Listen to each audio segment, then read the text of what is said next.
Agree with Alan Greenspan, we ought to just eliminate the debt ceiling. Oh, absolutely, we do. The ability of almost every working American to access more credit than they should have been able to masked the underlying fact that lower and middle class incomes were not rising. That's not a tenable strategy. Isn't now the time to eliminate it? Oh, it would have been time a long time ago. Let's put aside terrorism. Let's talk only about our own homegrown animals that are patrolling America right now. So it goes down to the simplest thing. Be prepared, be vigilant.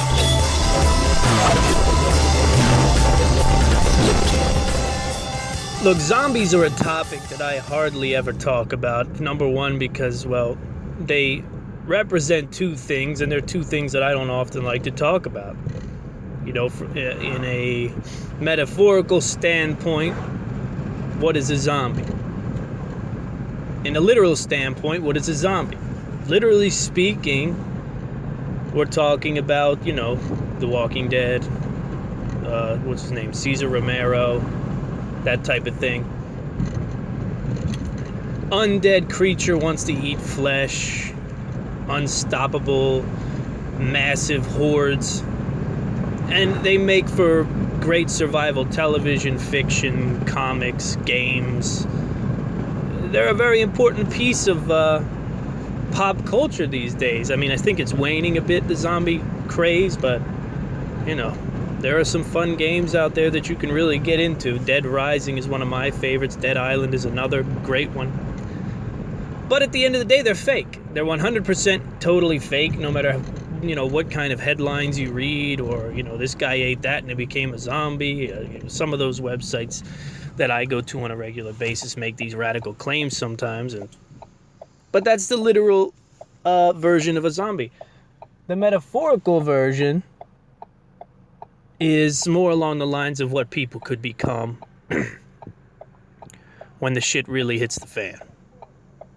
You know, so if we reach a point in this world, or even in this nation, or even in your locality, where things have devolved to a level that you just didn't even think was possible, you know, one of the best ways to start that off is to limit the amount of food that can come into your area, to your state, to your country, right? Once food goes, people get crazy. Water, essential services, waste management, those types of things.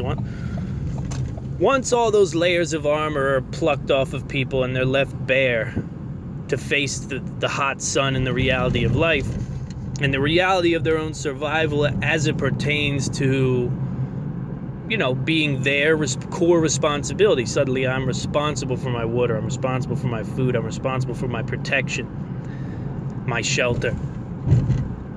People change, man. People change, and they get desperate. They get desperate. I had desperate thoughts last night before bed that I don't really want to talk about, but they were just thoughts, thank God. But as a writer of fiction, and as a thinker in this space, and as a writer in this space, yeah, I mean, it's hard not to run into nasty, terrible thoughts about the things that could happen. And running into a horde of these metaphorical zombies who need to eat, and they need to drink, and they'll do anything to get the things that they need. And that is all very possible if we get far enough down this road where things start to fall apart. The good news is, it seems like most people are really pushing to do right. I mean, that's what it looks like to me, or at least I've got to the point where I've surrounded myself with enough people to where I can tell that there's at least an army trying to do the right thing across this nation. Whether they win or not, who knows? Whether we win or not, who knows? But I was eaten by zombies. I was eaten by zombies. And there was a huge lesson in me being eaten by zombies. Outside of just the standard lesson of what, you know, whether you talk about the traditional zombie or the metaphorical zombie, and the lessons you can learn from that, right? Get prepared, be prepared. Don't become a zombie. I've talked about it before on this show. There's an app called Zombies Run. Zombies, Run. And Zombies, Run is an amazing app. It really is. It's an incredible application for your phone. And if you are at all if you were at all into the idea of getting in shape, getting fit, getting healthy, you're going to love it. You're going to love the app Zombies Run. It's a great app. And what it basically does for you is it gives you the opportunity to take the way that you run and turn it into sort of an augmented reality. That's sort of the best way I can put it, right? So whether you're running a half a mile, a quarter of a mile, 5 miles, 10 miles, Zombies Run is a game. Well, it's not necessarily a game. It's kind of an interactive story that allows you to turn your monotonous run into, basically, you become an integral character in a story about zombie survival. You become a runner. They call you Runner 5. And you become a runner who runs for resources and goes on various missions. And what can I say about it other than it's awesome? And if you're a person who likes to run, you're a person who likes the benefits that come from running, but, you know, it is running. It's just running, and it can become terribly monotonous. If you understand that about running, and you don't want to go down that path of, oh, God, I wanted to run, I wanted to get in shape, but I got bored again, and I fell off the wagon, and here I am again mad at myself because I'm not getting in shape, I'm not losing weight. You may need something more. My brain needs something more to stay engaged, and I flip-flop through all kinds of different applications. You know, I flip-flop through just a lot of different things to keep myself sort of at peak interest when it comes to fitness. But Zombies Run is one of those things that I played on for a long time. Now, I put the application back on my phone. I took sort of a hiatus, right? I pay a meager $25 a year, and it allows me access to all of the missions, all of the stories, and all the benefits that come with Zombies Run. To me, personally, I think it's worth it. $25 a month, a year rather. I'm sorry, a year. $25 a year. So $2 a month. If you're into this sort of thing, you'll laugh at the idea of $25 a year.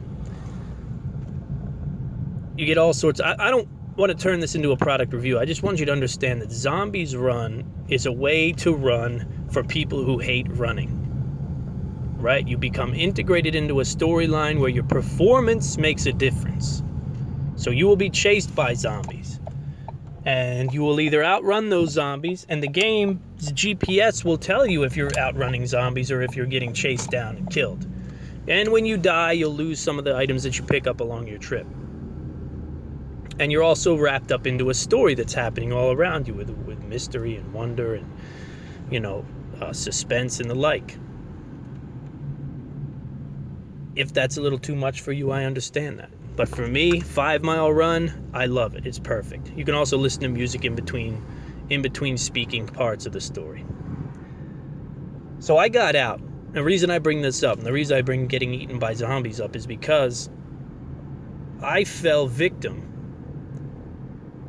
to an old adage and to an old line of thinking that I applied to survival all the time, but I didn't apply it to this 5 Mile Run that I took. So once a week, I try to get it in at least once a week. I try to get a 5 mile run in once a week to assure that I'm up to par with just being able to do that. It's challenging for me. I know people run more than 5 miles a lot. I know there's people who can do it faster, do it better. They run more, the whole thing.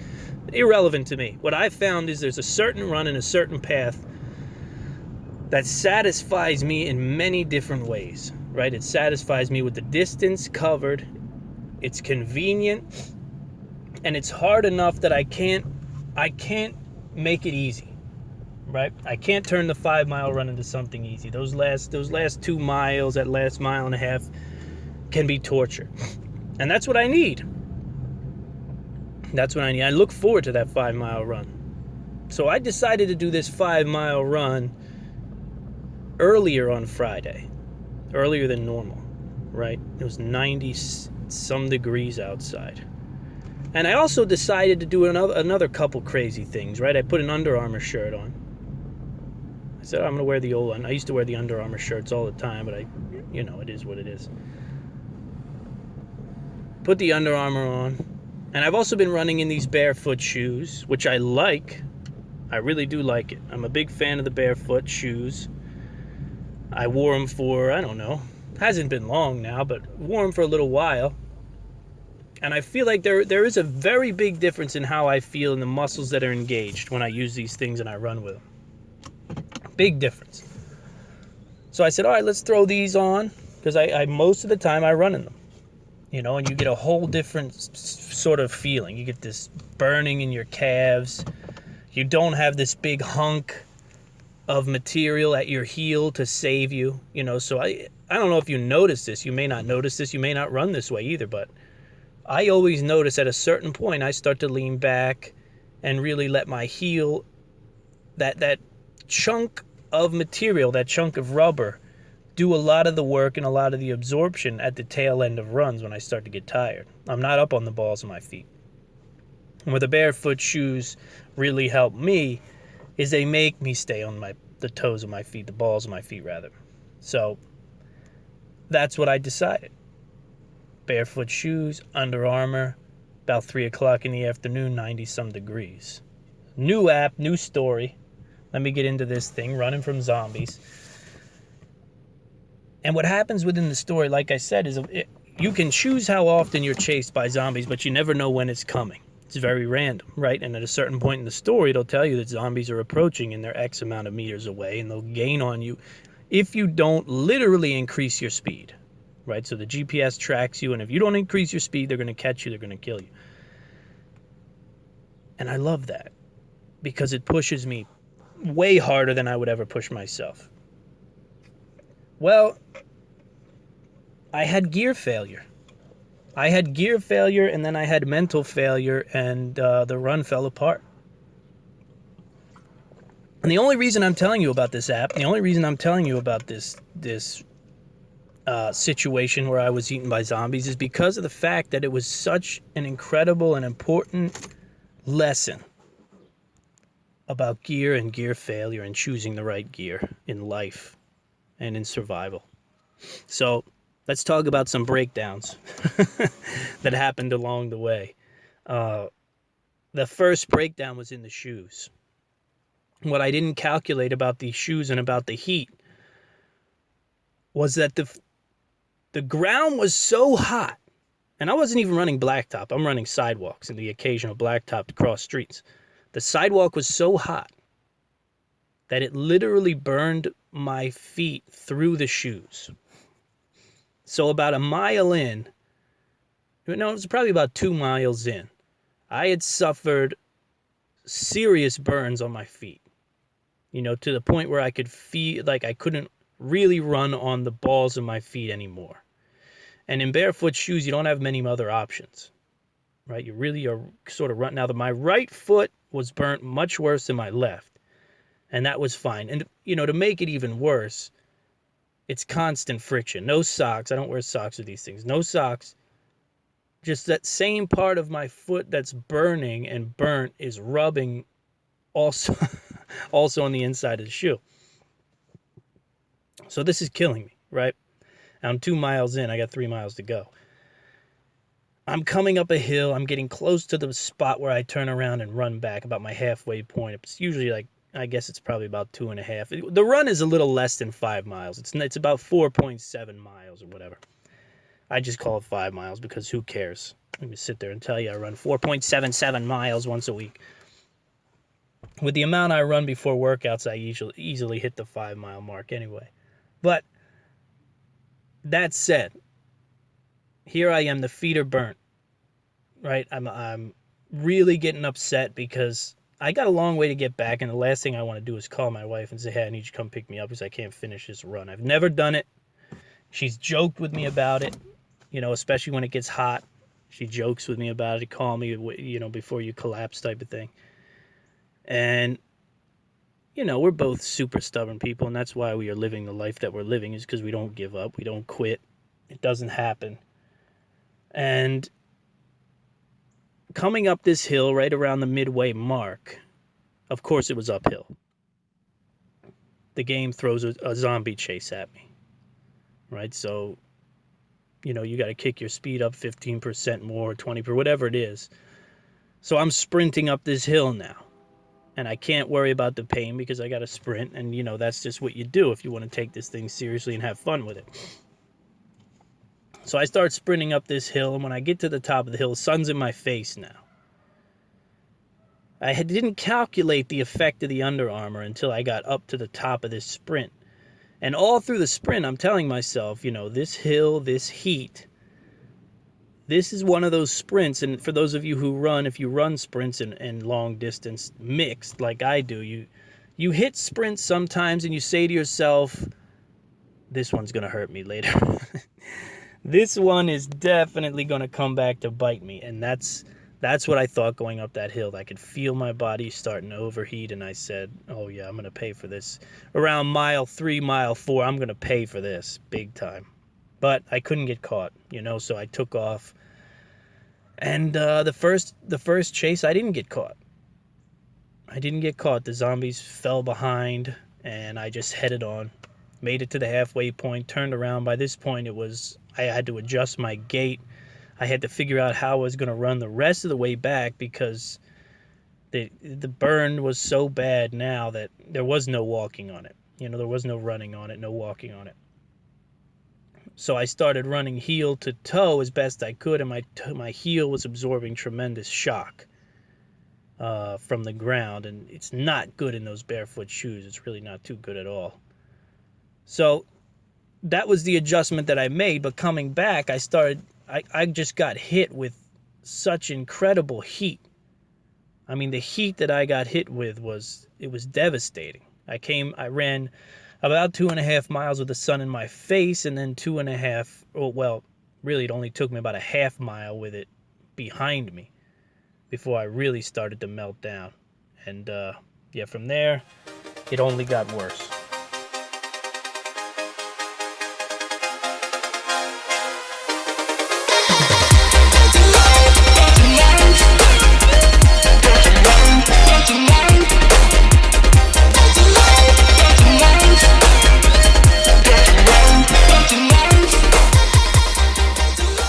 So aside from the scorched feet and the hyper-taxed pulmonary system, which was just getting smashed under the sun and under the run, and I don't know if it was something I ate, I don't know what the deal was, but the endurance was a little sketchy to begin with from about the time I hit mile 2.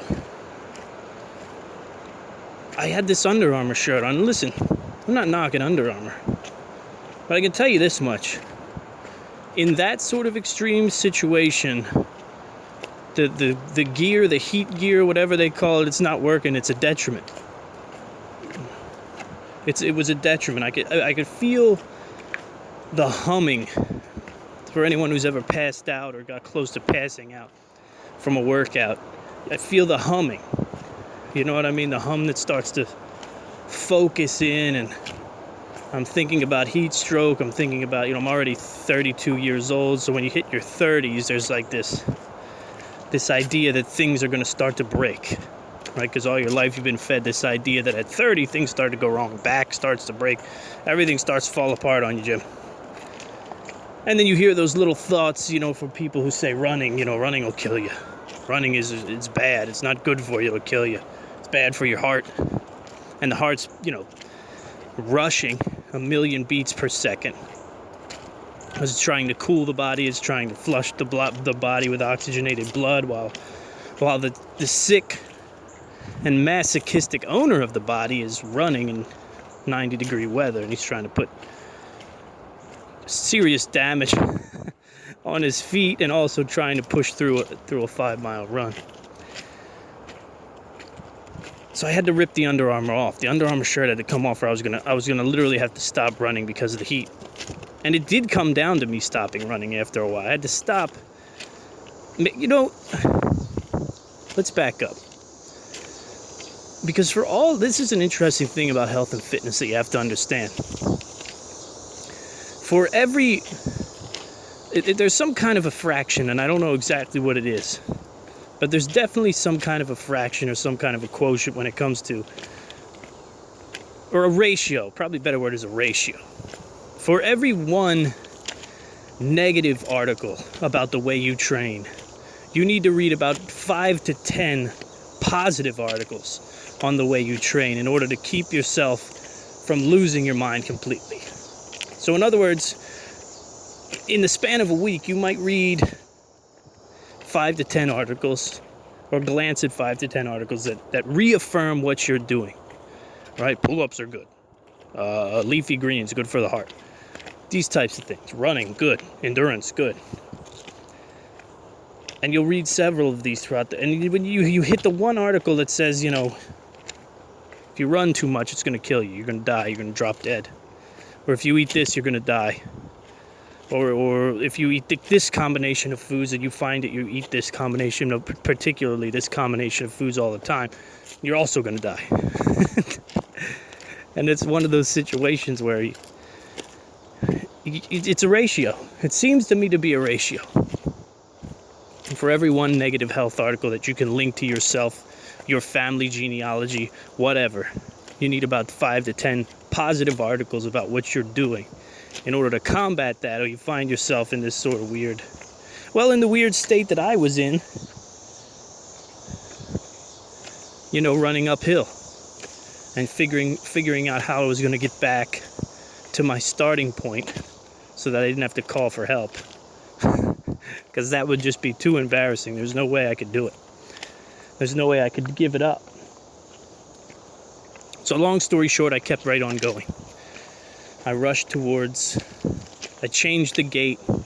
I took a few walking breaks, which I'm not proud of, but hey, it happens. You know, and I ran the last quarter mile, half mile, whatever it was. Regretted that. And made it back to home base, and you know, I got there and I looked at my wife and I said, listen, because I run around my gym, in an area around my gym. I got back to the gym and I said to her, listen, I need to go take a minute. Don't get the kids yet. I need to take a minute, run some cold water over my head. I can't really walk well. So naturally what we decided to do was to go eat dinner and go to the local mall, which is always a blast. I get to go in the bookstore with my kids and not look at a single book. We run around the kids area and, well, but we wound up buying some good books for the kids. Either way, anyhow, in or out, up or down, we're amid the summer of rage. That's where we are.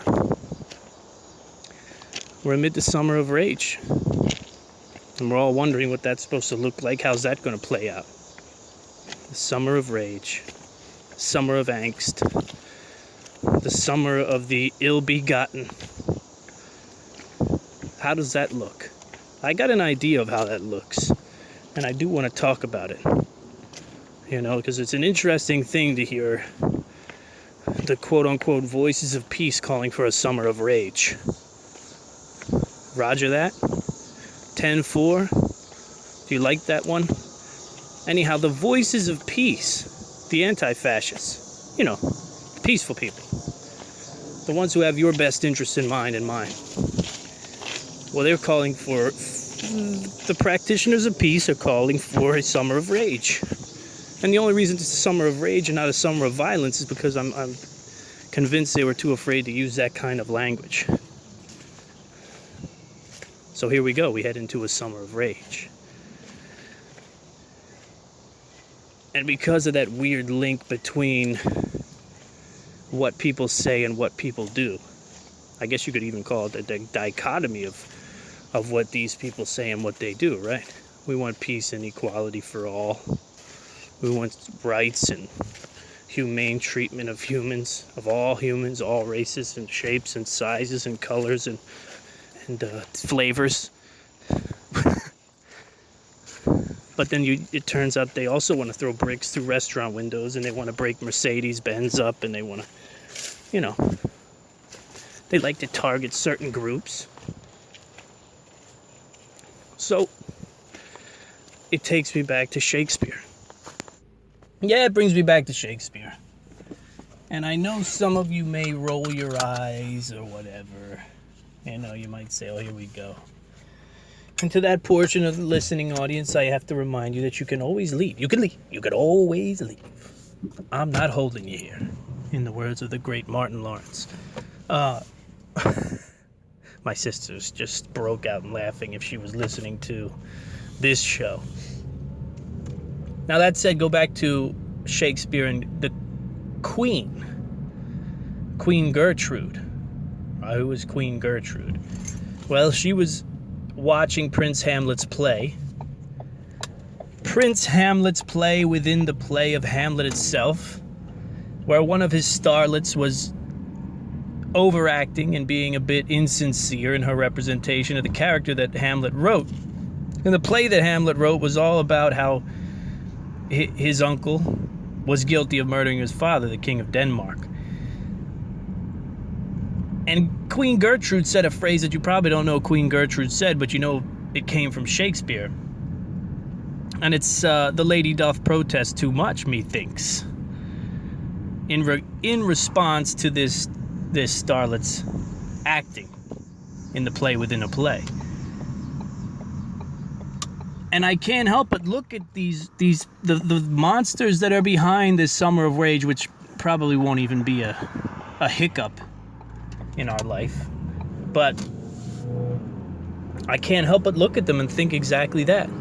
Because for all the causes they stand for, they stand out like sore thumbs, like bad actors, right? The lady doth protest too much, methinks. And I have to believe that when you see these people, it's just like anything else. They holler peace, peace, peace, and all they want to do is throw bricks at you. They holler save the children, save the children, save the children, but they don't have the bravery to make their own children. They don't have the audacity to even give child rearing a chance, a shot. No, never me. Never me. What would I look like bringing a child into this world? That's the favorite progressive doxy, right? That's the favorite line of people who want to really sort of skirt having kids. What would it look like me bringing children into a time like this? What do you mean? What do you mean? Are you talking about a time where you can have anything you want at the press of a button?